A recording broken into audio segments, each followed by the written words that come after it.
Welcome in, lacrosse fans, to the Utah Lax Report. I'm Tim Haslam. In this issue, we have an interview with Collin Madsen from Intermountain Lacrosse as we talk about reopening after the state's move to yellow last week.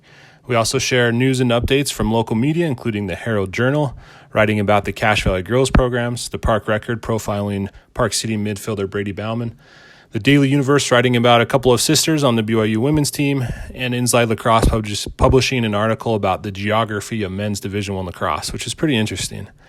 We also have a bunch of senior spotlights, and here's my interview with Collin Madsen. All right, fans, welcome to the show. Collin Madsen. Collin, how are you? Doing well. How are you doing, Tim? Good. Thanks for joining me today. I wanted to do just a kind of a brief introduction, let people know who you are.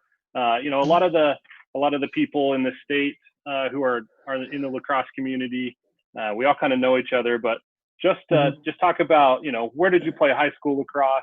And then I for the fans out there, I know you played at Westminster, so kind of talk about playing high school at Olympus and then playing college ball for Coach Goodhand.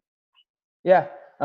So as you mentioned, Coach Goodhand. So my ties kind of go way back to Goodhand when he started lacrosse out here. My older brother was really the first lacrosse one in the family, and he played for Mason back on like the original Team Utah teams and some of the first youth leagues here. So my start was playing some like bucket ball with my brother in the yard and going to Vail to watch him play. And then didn't really get started on a team until about 7th grade. And then, as you mentioned, I played at Olympus for 4 years. We had a pretty solid program then. It's come a long way, though, since when I was there, both the youth level, which helped facilitate the growth at the high school level for sure. So it was always a goal of mine to go back and coach there, which I'm doing now, and try and give back to that program for sure. And then I'm kind of one of those guys that had the big dream to go play NCAA and get out of the state. So I did do that. But honestly, the best thing I ever did was I went to school in New York and played D2. And after a year and a half, I transferred back and played at Westminster for my final 3 spring seasons. And it was one of the best decisions I ever made. I absolutely loved it there. Mainly played under Coach Brad Lavoie, who ran the offense while I was there. And then obviously Mason's been there forever. So have a pretty good relationship with Mason still as well, and talk to him quite a bit. And Brad as well. We get lunch all the time too. So kind of some good, lots of lifelong friends created through lacrosse everywhere you go, just like everyone else. Sure. Yeah, one of the beauties of the sport for sure. What was one of your favorite memories from high school lacrosse? Oh, from high school lacrosse? Ooh, that's a tough one. Can I give you like it sticks with me more than anything else, and it's definitely not a highlight, but I never won a single playoff game throughout all 4 years of varsity lacrosse at Olympus. Okay. Made it 3 out of 4 years, and I never made it past the first round. Sure. So that one sticks with me a little bit. It's not a highlight by any means. I had no individual career in the high school, but not so much in the postseason. What about your time in college? Anything stand out to you there? Yeah, 2013 probably. That was our best run as a team at Westminster. We made it to the national championship in MCLA D2. Ultimately came up a little bit short, but that trip was out in South Carolina, and those trips out there, the 2 years were just a really good time. It was a blast, a different atmosphere and place that I had never really been out in the Carolinas at all. So it was really fun to be out there and playing lacrosse doing it. That had to be one of the better memories for sure. Definitely. The MCLA tournament's a unique little entity in and of itself. It's too bad that it's obviously not here this year, but transition now into IMLAX. You're the boys program coordinator. What does that mean, right? For the public, everyone kind of knows who you are, but maybe not everyone knows exactly what all the hats you wear at IMLAX. Yeah, so I started here right after I graduated from Westminster. it was December of 2014. But really that 2015 spring was like the first real, season of running the lacrosse stuff. But boys program coordinator is the title, and really that just anything to do with boys lacrosse kind of has funneled through me, I guess, for the last 5 years that I've been here on the youth and the high school level. When we did merge with the goal, now it's both Marty Westcott and myself really work hand in hand on the boys side, mainly on the youth side of the house. For the last 4 years up until sanctioning of this spring, I was also kind of the league administrator for the UHSLL. So I kind of answered directly to a specific executive committee that governed just the boys high school league, kind of under the IMLAX umbrella as far as the nonprofit status and organizational capacity, but they were their own entity, really. And then a separate board of IMLAX, specifically the executive board there, kind of oversees all the boys youth and girls youth leagues and policies, procedures, and so forth. So the staff kind of answers directly to the IMLAX board. And up until sanctioning, a huge portion of what I did, though, was working with that executive committee on the UHSLL, the boys high school league. So, all the game scheduling, working with the officials, back and forth with them and the program administrators and the head coaches, making sure coaches are certified, making sure officials are assigned, dealing with any policy problems and variance requests at both levels, updating schedules. Tons of games are always getting rescheduled, especially on the high school side, and youth with the weather here in Utah. So a lot of communication, and honestly, more than anything, it's really a kind of a customer service role, I would say, more than anything else. Trying to keep all the, we want to grow the sport, and that starts with making sure it's a good experience for the parents and the families more than anything, in my opinion, and making, there's a number of other sports they could be out playing. So making it as easy and seamless as possible for the parents who might not really care or know much about lacrosse, but their kids want to play. So making sure we keep them happy and engaged and that their kids are enjoying it. I think that's a huge part of all this. So communication with the families and specifically through like the programs kind of trickles down from us to them, to the families directly, I would say. Definitely. And all those things that you talked about are just in the spring, right? Because you are also doing fall ball, and then you also run the winter league. Is that right? Yeah. I mean, there's a league that's operating, 50 weeks out of the year, and there's always almost a registration operating at any given time throughout the entire year between the youth spring and the youth fall season, which is, the fall's gotten pretty big here as well. It's just an opportunity for kids to keep playing that aren't playing other sports in the fall, which we totally encourage everyone to get out and play other sports as well. It's not like you have to play lacrosse year round, but the summer is a kind of a downtime, but we run the adult men's league, the masters league, which is a 35 and older, and also there's a women's summer league.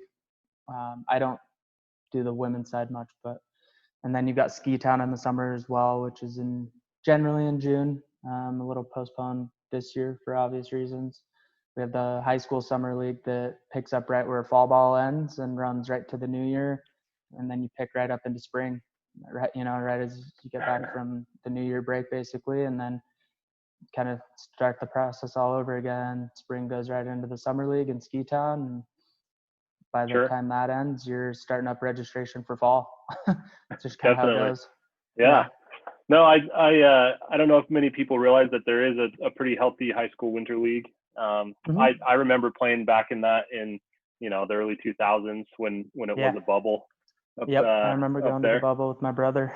Yeah, and then at that time there was a high school summer league as well. Does IMLAX not do that anymore because of all the club teams and stuff like that? Is there just not enough? Yeah, I mean, I actually didn't even know there was ever a high school summer league, honestly, but it's something the clubs have always really worked well with us. We're unique here for sure in Utah, and the fact that I think there's a lot of mutual respect between all the club programs and also just like the youth kind of rec league of IMLAX.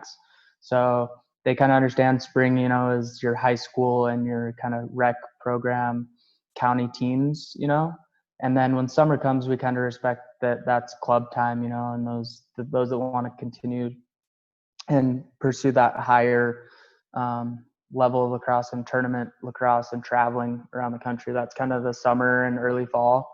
And so we kind of give everyone that time in the summer to do their own thing. And we do the adult leagues then, and the clubs kind of take it from there. Yeah. So the high school summer league, back in the early 2000s, it was out at the Cottonwood Heights Rec Center. And okay.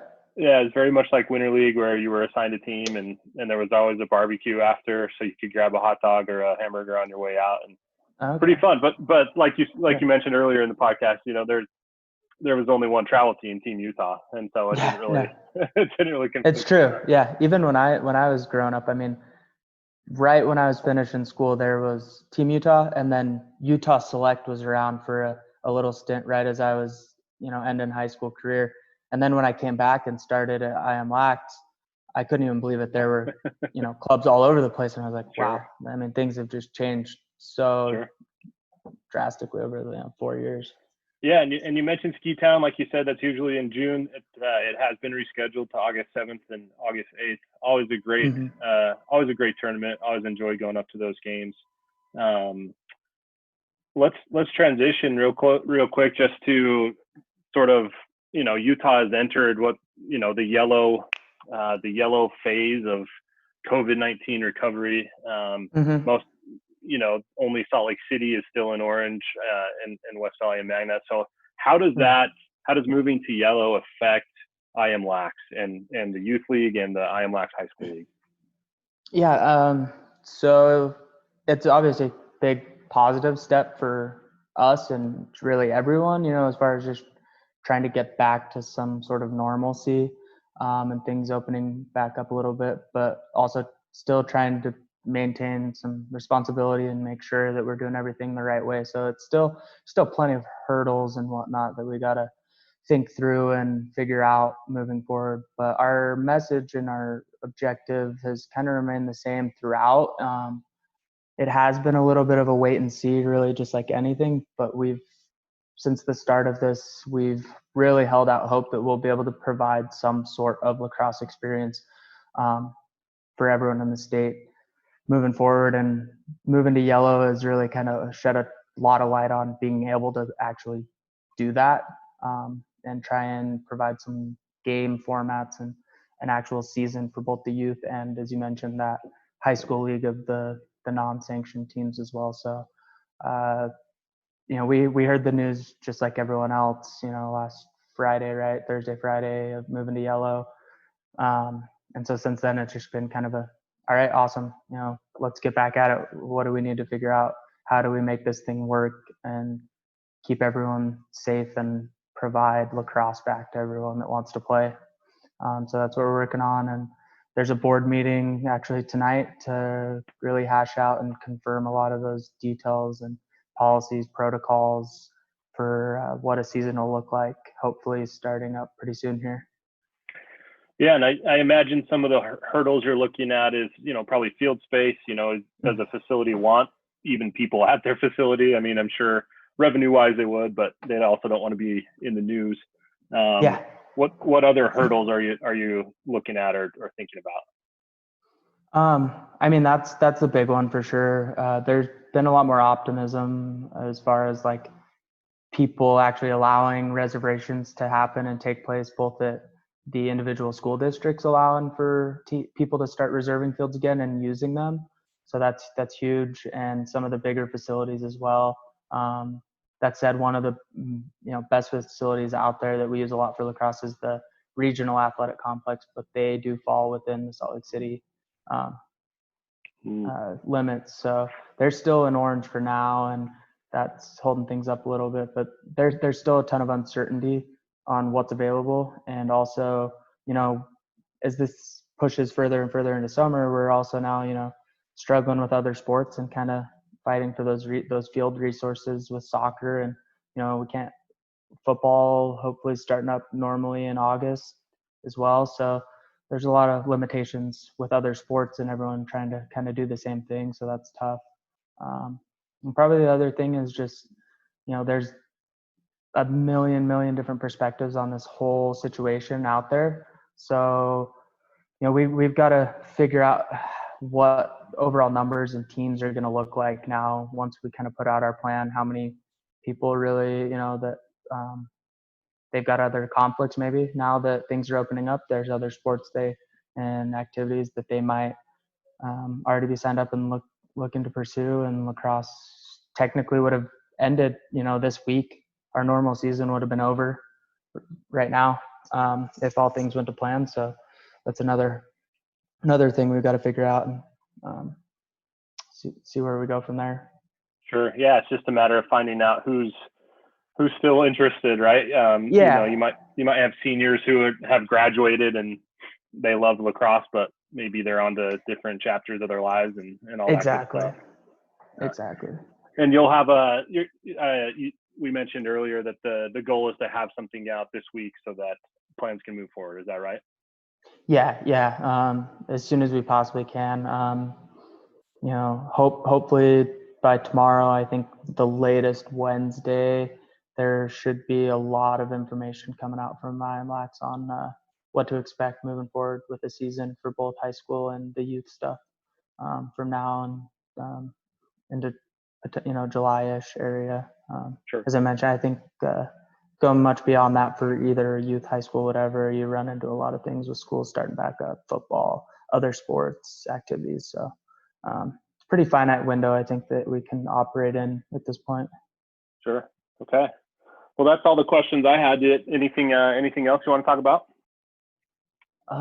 No, I mean, overall though, the support for us and everything that we've been trying to accomplish with IMLAX moving forward, like the sport's been awesome. And, we've got a really good community here in Utah with all the lacrosse folks. So just appreciate that and thank everyone for their continued support. Okay. That's Collin Madsen from Intermountain Lacrosse. Thanks for joining me today. I appreciate it. Appreciate it. You too, Tim. Thanks.